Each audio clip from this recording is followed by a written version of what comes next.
Soy Fernando Díaz Villanueva. Hoy es 23 de junio de 2017 y esto es La Contracrónica.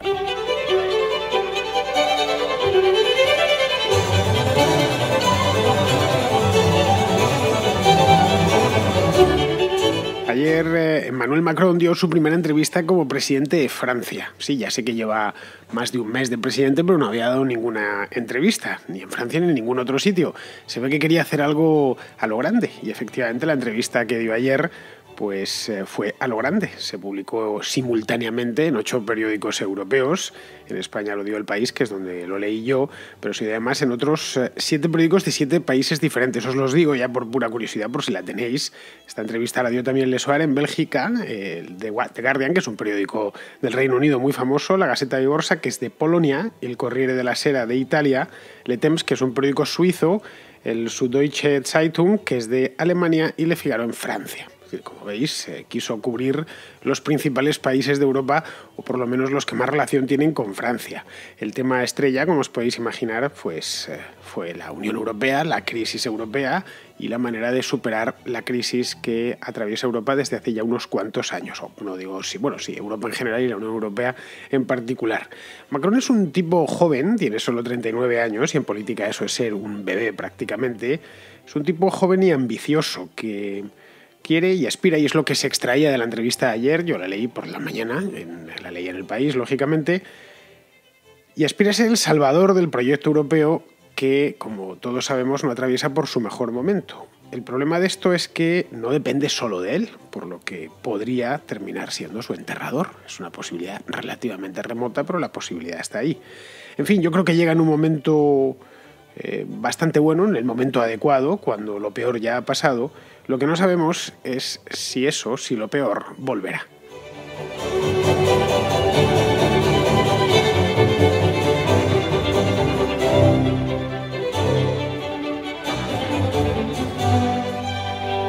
No sé si os fijasteis, si seguisteis la campaña electoral francesa, tanto la presidencial, que fue larguísima, porque da 2 vueltas, como la siguiente, como la que vino después, la legislativa, pero se veían muchísimas banderas europeas. A mí me llamó la atención, es algo que no sé, banderas europeas de las 12 estrellas, estas de fondo azul, que estamos acostumbrados a verlo exclusivamente en los edificios oficiales. Por lo menos en España es así, me consta que en otros países también. La bandera europea se utiliza, bueno, si uno va a Estrasburgo o va a Bruselas, pues ya lo que recibe es una sobredosis, hay una borrachera de banderas europeas, pero más allá de lo que son las capitales, Luxemburgo, más allá de que son las capitales europeas, exclusivamente se ven edificios oficiales, nada más. En España, conforme a la ley de banderas, que impone que los ayuntamientos tiene que estar la bandera del país, la de la comunidad autónoma, la de la ciudad, y luego además la bandera europea, pues sí, es bastante visible, pero no porque la saque la gente, no es algo, por lo menos la saca ahora. Hace 25 años yo sí recuerdo cómo se sacaba de manera más espontánea.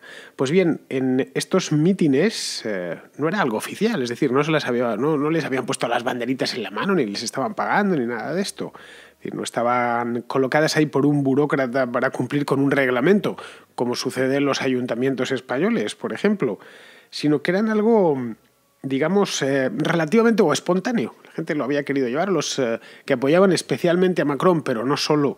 Evidentemente en las mítines de Marine Le Pen no había ninguna bandera de las 12 estrellas, ninguna bandera europea, pero en los de Fillon y sobre todo en los de Macron sí que se encontraban banderas europeas. Los de Macron muchísimas. El día de la victoria, que fue ahí en el Louvre, que dio su último, cuando ya había ganado la noche electoral, se veían un montón de ellas. Netflix acaba de sacar un documental sobre su campaña, en el que se ve bien. Es decir, está hecho sobre la marcha y se ve que efectivamente hay mucha gente que la llevaba de manera espontánea, ¿no? Muchos de sus seguidores, de hecho, además se refugiaban detrás de la bandera europea, como queriendo conjurar con ella los fantasmas que aletean por encima de Europa desde hace bastantes años, ¿no? Diciendo, bueno, hasta aquí ha llegado la marea y no queremos que siga avanzando. Yo creo que la crisis en Europa habría que datarla con el cambio de siglo, más o menos, un poquitín después, cuando fracasa el proyecto de Constitución Europea, afortunadamente que fracasó, que eso fue 2005 fue cuando fue el referéndum en España, que se lo cargan precisamente en Francia cuando votan en contra. Bueno, pues eso fue el aviso, y después, ya a partir de la crisis o del crack financiero del año 2008 y con todo lo que vino después, todas las turbulencias que vino después, es cuando el proyecto europeo, tal y como se conocía, entra en crisis. Macron es un candidato de diseño, no lo olvidemos, es decir, y ya creo haberlo dicho aquí en más de una ocasión, es el último tren de la Europa de Maastricht, que es la Europa que está en crisis, esa Europa optimista de los 90, la Europa que crea el euro, pues el último tren antes del colapso final, antes de que la cosa se vaya al garete definitivamente. Pues una de las cosas que ha hecho como candidato de diseño y como último tren de la Europa de Maastricht, ha recogido el guante. Esto es lo que se veía en la entrevista esta de la que os hablaba al principio, en la introducción. Y desde el primer momento de su campaña, que empieza tan pronto como a finales del año pasado, pues anda paseando y agitando la idea de Europa. Es decir, haciendo suya la idea de esta Europa en crisis, a la que él entiende que hay que hacer una serie de reformas y hay que devolver, y perdonad que utilice la palabra, pues que la utilizan mucho los políticos, la ilusión a los europeos. Evidentemente, ningún funcionario, ningún burócrata nos va a devolver ilusión ninguna, ¿no? Pero bueno, los impactos que ha tenido la Unión Europea han sido muy fuertes en los últimos años. A veces no somos conscientes porque los hemos vivido en tiempo real. Han sido muchísimos y de gran calibre, empezando por la propia recesión económica, que en algunos países, como puede ser España, como puede ser Portugal, como puede ser Grecia, incluso Italia, pues ha alcanzado esta recesión niveles o categoría de depresión. A pesar de que se la conoce como la Gran Recesión, yo la podría, en el caso español, ha sido la Gran Depresión en toda regla, porque además la he vivido en primera persona y sé perfectamente lo que me digo. Pues esta depresión, esta gran crisis, castigó muchísimo a algunos países, en concreto a todos los países meridionales del sur. Puso también a la moneda única, que es una recién nacida, tenía apenas menos de 10 años de vida, la puso contra las cuerdas y en un tris de desaparecer.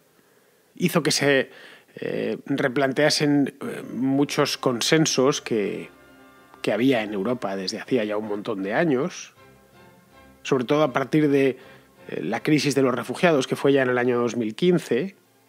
Eso hizo que se replantease, por ejemplo, el acuerdo de Schengen, que es uno de los consensos europeos. Luego ya al final, la última fase, donde estamos ahora, pues es cuando ha irrumpido el terrorismo islamista a gran escala, y luego como guinda final para el pastel, pues el Brexit. Es decir, que hace un año nadie daba un céntimo por la Unión Europea. En eso más o menos estamos todos de acuerdo. En el mes de junio del año pasado, va a hacer justo ahora un año del referéndum del Brexit, nadie daba nada. Bueno, esto está ya en liquidación por derribo, y aquí el último que apague la luz y cierre la puerta. Es decir, la cuestión, y más iba justo antes de que se cumpliesen 60 años. Se han cumplido este año, el 60º aniversario de los tratados de Roma, que fueron en el 57, pues ha sido este año, pues ahí faltaba uno y decían, bueno, pues la Unión Europea vivió 60 años y a partir de ahí desapareció. Era muy común leerlo y escucharlo el año pasado por estas fechas. Es decir, la idea un poco general no era ya si la Unión Europea sobreviviría o no sobreviviría, sino cuánto tiempo tardaría en implosionar. Es decir, esto va a llegar a 2020. ¿O de qué manera llegará a 2020? ¿Va a haber una Europa de 2 velocidades, de 3? Hace unos meses hice una contracrónica sobre cómo la Comisión Europea ha sido consciente de todos los errores cometidos y hasta ha hecho un mapa de ruta, ¿no? O varios mapas de ruta que se puedan seguir. Le dediqué la contracrónica, creo que fue en marzo, una cosa así, precisamente porque me pareció muy llamativo. Pero estas cosas, siempre que se da por muerto a alguien, o a uno mismo, ¿no? No siempre que uno se cree que se va a morir, pues luego va y se muere. Pues esto mismo ha sucedido o está sucediendo con la Unión Europea. La Unión Europea hoy por hoy está aseteada como un San Sebastián, herida, sangrando, pero ha resistido. Cierto que ha resistido en un estado, digamos, exangüe, que no tiene demasiado prestigio, pero no se ha terminado de quebrar. Eso se ha podido ver sobre todo este año. Es decir, desde hace aproximadamente un año, curiosamente casi perfecto desde el referéndum del Brexit, la historia le ha vuelto a sonreír a la Europa del 57, ¿no? O al proyecto del año 57, que ha ido en algunos aspectos mejorándose y en otros empeorándose sensiblemente. Los últimos 60 años, porque 60 años dan para mucho. Ejemplos, para que veáis que no estoy aquí haciendo castillos en el aire ni teorías que no tienen verificación en el mundo real. Angela Merkel, caso de manual. Angela Merkel en 2015, hace un par de años, estaba desahuciada, ¿eh? Pero cuando digo desahuciada, es desahuciada. Y yo sigo la actualidad alemana, de hecho más que la francesa. Y nadie daba un fénix por ella, nada. Esta mujer, bueno, pues que acabe como pueda esta legislatura y después el que venga que arree. Y se pensaba, de hecho, que iban a venir estos de Alternative für Deutschland.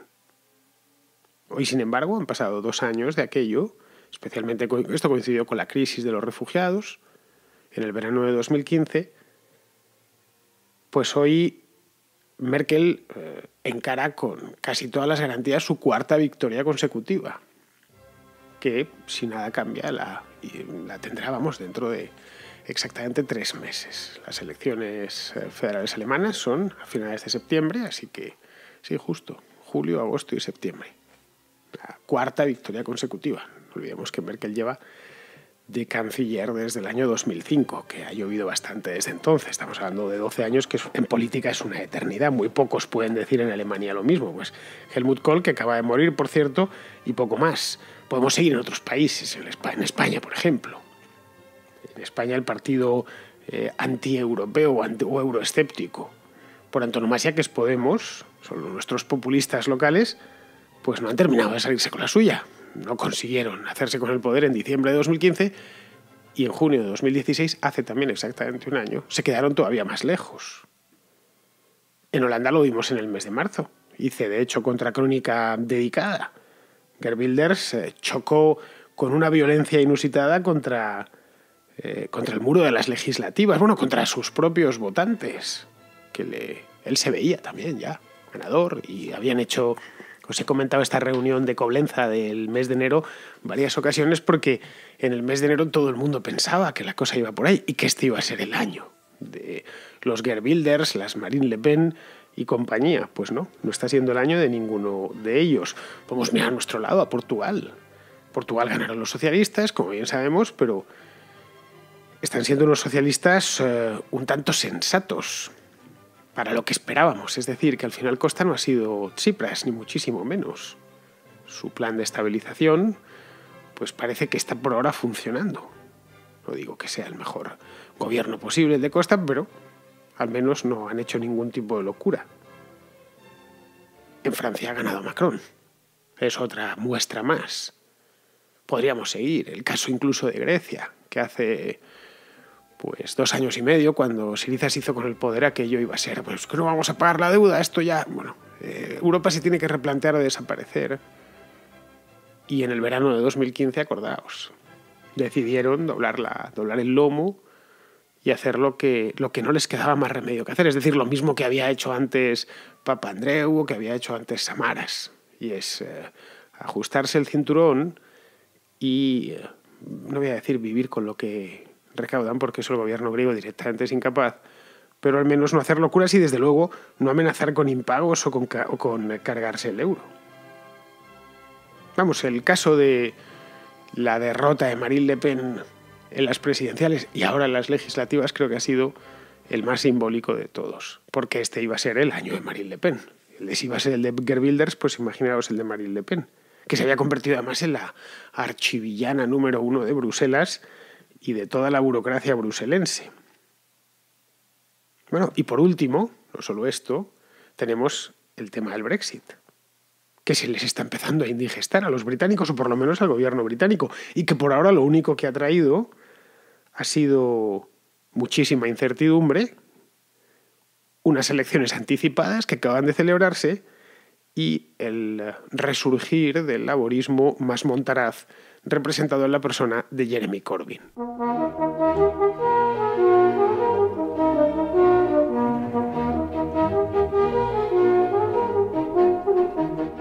Llegados a este punto podríamos plantearnos si el asunto ya está definitivamente resuelto. Os he dado unos cuantos argumentos, se los he puesto encima de la mesa, cosas que han sucedido en el último año, los últimos 12 meses, que cambian mucho la postal que teníamos de una Unión Europea al borde del abismo, que era el escenario más probable en el mes de junio de 2016. Como veis, ha habido unas cuantas cosas que han cambiado el escenario. Algunas ya venían de antes y otras directamente se han producido en el último año. Y sobre todo las expectativas. Muchas veces no es lo que ha pasado, sino lo que ha pasado más lo que se espera que suceda. Lo que se espera que suceda, ya digo, pues es de nuevo un eje Berlín-París protagonizado esta vez por un político joven y una político mayor, cuya idea es revitalizar este proyecto europeo que estaba pasándolo tan mal. Podríamos decir eso, bueno, pues ya está resuelto, esto ha sido una especie de gripe, como esas gripes invernales que agarramos todos y ahora volvemos a la normalidad. Yo personalmente no lo creo. Creo sinceramente que a lo largo de los últimos meses lo que más que se ha conseguido es blanquear un poco la fachada. Es decir, que se ha hecho en todo caso, en el mejor de los casos, un arreglo de urgencia. Un arreglo de estos que haces para que la casa no se venga abajo. Pero es que las grietas están debajo del blanqueado, debajo de la cal que se ha puesto, siguen, permanecen. Y esas eran las mismas grietas que hace un año nos decían que el edificio amenazaba derrumbe inmediato por lo demás. Es decir, el euroescepticismo no ha muerto, o al menos cierto tipo de euroescepticismo constructivo, porque hay dos tipos de euroescépticos. El que quiere romper con todo y volver a, a la Europa quizá de los años 30 y con estados-nación enfrentados entre ellos y fronteras cerradas y cosas así. Bueno, un poco lo de el planteamiento lepenista de Europa, nacionalismos furiosos, y otro euroescepticismo que es por lo menos al que yo me suscribo, que podemos definir como constructivo. Que por lo menos mi manera de ser euroescéptico es muy distinta a la de Marine Le Pen o a la de Pablo Iglesias. Yo estoy de acuerdo con todo lo bueno que ha traído la integración europea en los últimos 60 años, porque ha traído un montón de cosas buenas. Pero, en cambio, y como yo, muchísima gente, no solo en España, sino en todos los países de Europa, pues no me gusta nada su burocracia excesiva, su regulación excesiva, pero a unos niveles que a veces ni siquiera conseguimos imaginar lo que puede llegar a ser la regulación europea. Es decir, eso de la Unión de Repúblicas Socialistas de Europa, capital París, que decía Carlos Emplum Maura hace muchos años, es que tenía razón, pues a ese euroescepticismo sí que yo lo veo con simpatía y existe y sigue existiendo, y no solo no ha muerto, sino que incluso quizá ha llegado su momento. O la incapacidad, y esto sí se lo echan en cara no ya incluso a los que no son euroescépticos, los que se declaran europeístas entusiastas, la incapacidad de la Unión Europea para enfrentar problemas reales y no los problemas imaginarios habituales que suelen tener en Bruselas o que suelen crear en Bruselas más que tener, o en Estrasburgo. Es decir, como por ejemplo, pues la presión que no cesa en las fronteras es un caso, es un problema real que pudimos visualizar con toda su gravedad en el verano del año 2015 y que en las zonas fronterizas de la Unión Europea, como pueden ser el Mediterráneo, pues se visualiza a diario. Hoy, ojeando la prensa regional española, era un periódico, no sé si de Granada o de Almería o de Málaga, por ahí, decía, encontrada una patera con no sé cuántos muertos en el mar de Alborán, que es lo que separa España de Marruecos. Eso, que era una noticia breve. Es decir, estas cosas son comunes, no digamos ya lo que sucede en Sicilia o lo que sucede en Grecia.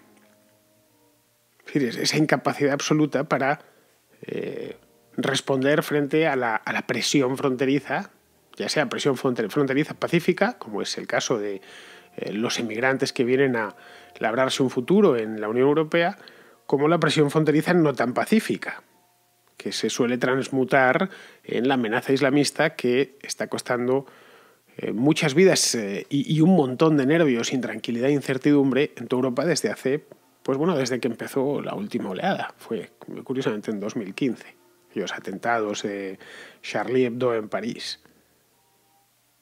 Bien, esa tensión entre el europeo de a pie, el contribuyente, el Paganini, el tío que paga sus impuestos y no rechista, y toda la élite bruselense, o estrasburguina, o luxemburguesa, de las instituciones, pues esa tensión sigue intacta. Eso no ha cambiado lo más mínimo. Y es más, puede reactivarse esa tensión tan pronto como, pues qué sé yo, la economía vuelva a constiparse, que volverá a hacerlo. Esperemos que no con la furia del sexenio que va de 2008 a 2014, pero que pueden empezar en más las cosas económicamente otra vez y puede empezar a complicarse o puede complicarse de nuevo lo del euro. No olvidemos que ahora mismo se viven o se está empezando a vivir un periodo más dulce económicamente pues por una serie de factores, algunos endógenos, ciertas reformas que se han practicado en algunos sitios y otros exógenos, como la bajada general en el precio de las materias primas. Europa es una importadora masiva, neta, de materias primas, empezando por las energéticas. Y hoy están muy baratas. De la misma manera que en 2008, 2009, 2010 estaban carísimas, lo cual lo ponía todavía más difícil. Eso podría ser un detonador para que se vuelva a lo anterior. O que los refugiados, que se desate una nueva crisis de refugiados. El asunto en Siria está muy lejos de resolverse. Si todavía los iraquíes no han conseguido ni retomar Mosul, que están en ello. Leí ayer que habían derribado del Estado Islámico, habían derribado una mezquita medieval, que era, no sé si patrimonio de la humanidad o algo parecido. Tenía una torre inclinada, un alminar inclinado, un minarete inclinado como la torre de Pisa. Es decir, que el asunto todavía está, ya digo, en tanto en Siria como en Irak, está ahí, está activo y no termina de acabar. Yo pensé que a junio se iba a llegar al verano íbamos a llegar con, por lo menos, el Estado Islámico en Irak definitivamente aniquilado, y no ha sido así. Es decir, que pueden volver las amenazas del pasado, pueden volver a materializarse en el futuro. Y si se ha dejado el trabajo a medio hacer, esas mismas tensiones pueden reaparecer. Es decir, que los bárbaros siempre están al acecho, en una palabra. Tanto los bárbaros de dentro, que los tenemos, de varios tipos además, como los bárbaros de fuera. Es decir, Europa, no sé si habéis leído El desierto de los tártaros de Dino Buzzati. Es un libro que si no lo habéis leído tenéis que leer. En la contraportada todavía nadie lo ha recomendado y es una de mis novelas favoritas. Bueno, pues la fortaleza Bastiani es donde se desarrolla la novela. Es el protagonista va destinado allí en espera de que se produzca la invasión de los bárbaros, de los tártaros, pues el desierto de los tártaros. Pero no aparecen nunca y él consume su juventud y consume toda su vida ahí. El protagonista. Pues Europa no es la fortaleza Bastiani porque aquí sí hay tártaros. Los de allende la frontera nos pueden parecer muy malos y horribles, pero no dejan de estar allende la frontera. No son necesariamente los más peligrosos. Los más peligrosos están entre nosotros, en sus diferentes variedades y sabores. Es decir, que si se quiere evitar que el proyecto vuelva a entrar en crisis y esa vez ya termine implosionando, se tienen que abordar los problemas reales. Problemas reales, ya digo, tanto de la distancia abismal que hay entre la burocracia propia de la Unión y el europeo de a pie. Es decir, digamos, liberalizar la Unión, hacerlo todavía muchísimo más libre, y eso supone aligerar sustancialmente las instituciones, cuando no muchas hacerlas desaparecer, simplemente porque no hacen falta, pues que tampoco hacen falta a nivel nacional, no nos equivoquemos. Apostar por lo que realmente funciona y lo que ha funcionado y plantar cara a las amenazas reales, es decir, los que realmente, tanto dentro como fuera, quieren acabar con el proyecto. Es decir, que directamente no tienen cabida. Vamos, en esto está, por supuesto, el caso del terrorismo islamista. No hay posibilidad de ni de diálogo, ni de componenda ninguna en absoluto. En fin, esto es lo que hay y esto supongo que tanto Macron como Merkel, aunque Merkel ya está retirada, tienen que empezar, especialmente Macron, ya digo, tienen que empezar a descontar, porque me da la impresión que espera vivir de esto hasta que se muera. Tiene 39 años, le quedan otros 40 por delante. Pues todo esto lo tiene que empezar a descontar desde ya.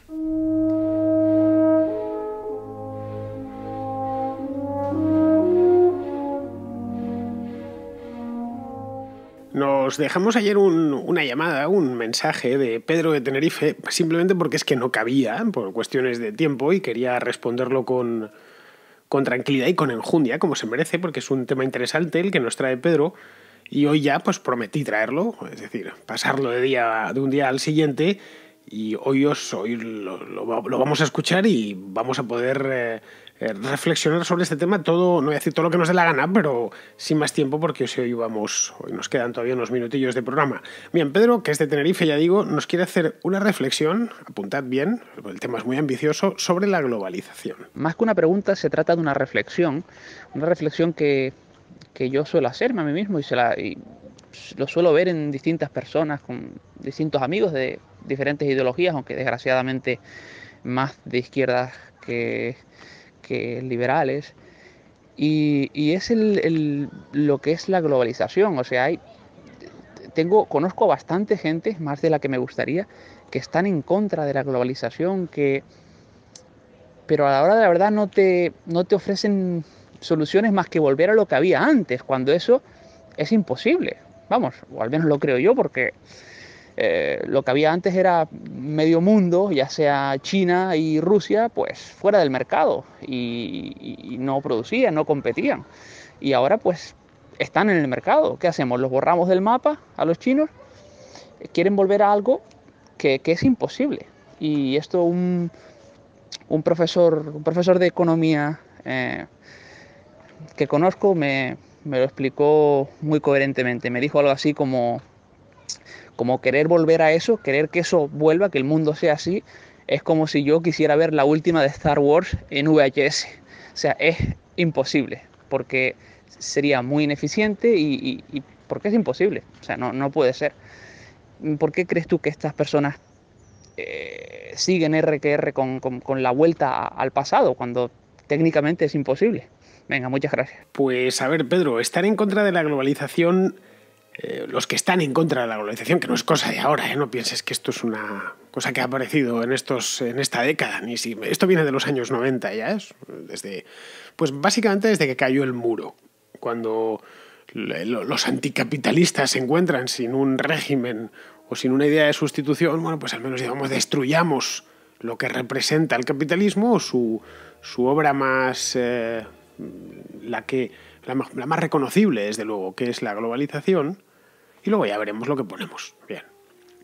Y además con un mensaje negativo se puede captar y capturar mejor voluntades. Es decir, esto es una cosa antigua que ha ido reelaborándose, pero que yo personalmente creo que a título personal, no ideológico, a título personal, tiene más de pose que de otra cosa. Porque, a ver, el movimiento antiglobalización es global. Pocos movimientos políticos hay más globales que el movimiento antiglobalización desde su mera concepción, allá por los años 90. Y además emplea recursos técnicos fruto de la globalización. Y los emplea de un modo muy intenso. Caso, claro, es Internet. Fueron de los primeros en ponerse en red y en utilizar la red a su favor. Tienen autores globales, como es el caso de Chomsky, por ejemplo. Grandes citas globales. Luego hay otra cosa. Y una cosa que es importante, que te haces, lo que me comentas, que te dicen a ti, ¿no? Que quieren volver al pasado. Pero claro, no quieren volver a un pasado real. Quieren volver a un pasado imaginario. Cuando yo era joven, pues allá por los años 90, decían que ellos querían volver a los años 60. Habían fijado, o por lo menos sus maestros les habían dicho, porque claro, eran chavales de mi edad, ¿no? Decían, no, es que el punto ideal es el año 65. y a partir de ahí la cosa se empieza a estropear. Ninguno de nosotros hayamos vivido en el año 65 porque nacimos en los 70, entonces no podíamos tener recuerdos. Bien, ahora me consta que ya se lo han llevado a los años 80. Es decir, es Arcadia feliz, y cuando digo Arcadia lo digo en el sentido mitológico del término, un lugar que nunca ha existido, aunque en Grecia sí hay una región que se llama Arcadia. Pues lo han movido de tiempo porque se lo están vendiendo ahora a gente nacida en los 90, que los 80 no puede recordarlos porque no existía, no estaba de cuerpo presente en este mundo. Claro, su público, básicamente el público de estas ideas es juvenil. Es como el caso de los que están contra los tratados de libre comercio. Generalmente son gente muy joven, que no pueden ni más que se han criado en un mundo de fronteras más o menos abiertas y de libertad de comercio. No se han encontrado en el mundo, pues qué sé yo, de los años 30, cuando importar era muy difícil, o de los años 70, cuando las mercancías no circulaban a la misma velocidad y con la misma facilidad que ahora. La idea un poco es llevárselo siempre, ya digo, a épocas en las que los receptores de la propaganda no viviesen personalmente y por lo tanto las puedes recrear al gusto. No, es que lo que yo te digo, en los años 60 era perfecto, había pleno empleo, se buscaba 4 o 5 cosas. Más me consta que lo hacían en toda Europa, porque recuerdo haber ido a Italia en los años 90 y decírmelo allí, pues gente de mi edad, italianos. No, aquí los años 60 fueron perfectos, la gente se compraba un Cinquecento y había trabajo para todos, era la década perfecta, la década prodigiosa la llamaban en aquel entonces. Ahora parece ser que lo han movido todo a los años 80. De todos modos, yo creo que detrás de la antiglobalización, y ya lo decía al principio, se esconden los comunistas de siempre. Esa es mi opinión personal. No hay más que ir a ver el tema del Foro de Sao Paulo, por lo menos no digo el militante, pero sí el que organiza toda esta historia, los que organizan toda esta historia. Que bueno, saben que lo suyo no es muy popular, saben que no van a recibirlo de un tiempo a esta parte, de 5 o 6 años a esta parte ya han sacado de nuevo las hoces y los martillos, pero no era así hasta ahora. Les daba un poco de reparo. Pero claro, los nacidos después del 89 ya no saben tampoco, no digamos ya los años 90, en el año 98. No tienen recuerdo vivo como si yo, por ejemplo, sí tengo recuerdo de la Guerra Fría. La parte final, cierto es, y cuando era un crío, pero sí tengo ese recuerdo. Recuerdo haber visto cómo tiraban las estatuas por la televisión, siendo un chaval, cómo tiraban las estatuas de Lenin en la Unión Soviética o en Bulgaria o en los países del este de Europa. Pero vamos, su idea es esa. Vamos a destruir lo que hay y os vamos a ir colocando una cosa nueva. Ya está, esa es un poco... Es decir, para destruir lo que hay pues tienen que forzar la nota, tienen que hablar de desastres, de hambre, de desigualdad, de grandes dramas ecológicos. Luego hay una buena cuenta de Twitter que se llama humanprogress.org que va dando continuamente motivos para sentirse feliz de vivir en este mundo y no en el mundo de hace 2 siglos, de cómo cada vez hay menos hambre, cada vez somos más y vivimos mejor, y así, cada vez estamos más educados, las grandes lacras de la historia de la humanidad, cómo se han ido superando y cómo se siguen superando. Es decir, cómo al final el capitalismo de libre mercado ha funcionado y ha funcionado bien para nuestra especie en los últimos 200 años, a pesar de todo, de las guerras mundiales y de los 1000 problemas que se les ha puesto. Bueno, esta sería, creo que me he extendido un poco más de la cuenta, pero vamos, esta sería un poco la idea general, Pedro, para que se lo comentes. Asumo que eres joven y que tienes ganas de batirte en duelo con los que te vengan diciendo estas chorradas, pero bueno, pues debes hacerlo, porque muchas veces la juventud, ya sabéis, no se actúa muchas veces o por no quedar mal o bueno, porque es lo primero que te cuentan, entonces pues lo repites, ¿no? Bien, pues antes de irnos, y nos tenemos que ir ya, vamos a pasar con Pizarro, que nos quiere hacer un comentario y una reflexión de las suyas, por lo tanto, sabia y atinada, sobre el tema de Venezuela. La realidad venezolana está convirtiendo a Maduro en un preso en su país. ¿A dónde podrá ir que le toleren? En un preso en su casa y su despacho. ¿A dónde puede ir que le toleren? Y en un preso en sí mismo. ¿Qué mentiras se sostienen y se tolera?